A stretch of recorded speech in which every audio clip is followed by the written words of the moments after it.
Keith, this woman was stunned when she looked up this business online and she found a picture of her house.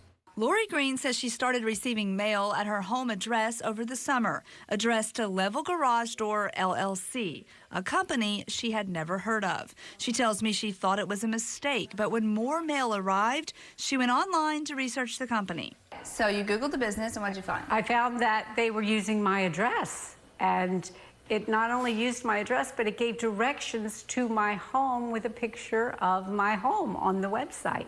We're on a dead-end street. We get cars drive by slow and look at our house, and it's, what's that about? Are they looking to see if it's a garage business? Yeah.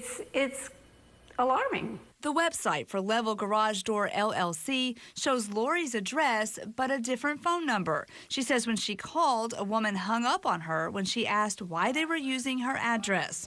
Lori reported the fraud to the Florida Department of State and had to prove she owned her home. I found public records show that earlier this week, the state dissolved the company and sent this letter to the former registered agent of record, Marcos Bitrov, at the email address he listed on his application with the state. But the website with Lori's address is still there. So I called the business phone number. Hi, I came to the address listed on your website, and I'm confused because it's a house. I was told they are a mobile business, don't have a physical address, and have no idea why Lori's address is listed for their business.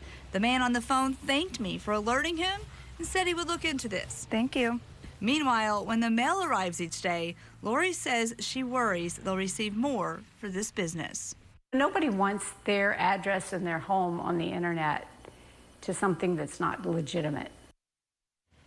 Public records show this company does not have a license with the state, which is required in order to install garage doors, and their website says they do that service. The Better Business Bureau tells me that they do not have specific complaints about this business, but they have a growing number of complaints about garage door companies using other people's home and business addresses. The Better Business Bureau tells me that this is in an effort to conceal their true identities. Well, that sounds a little shady, doesn't it?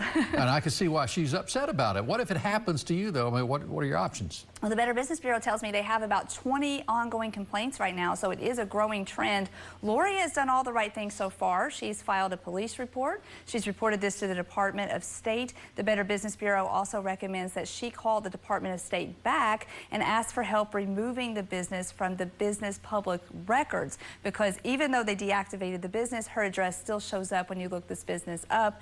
They also recommend that you file a police report and a postal service report so that they can look into any potential fraud. And you can also file a complaint again with Google to try to get Google to get your information off the website. Well, it sounds like she's doing all the right things, but that was a long list of things you've got to go through just to hopefully, and she still hasn't got it resolved yet.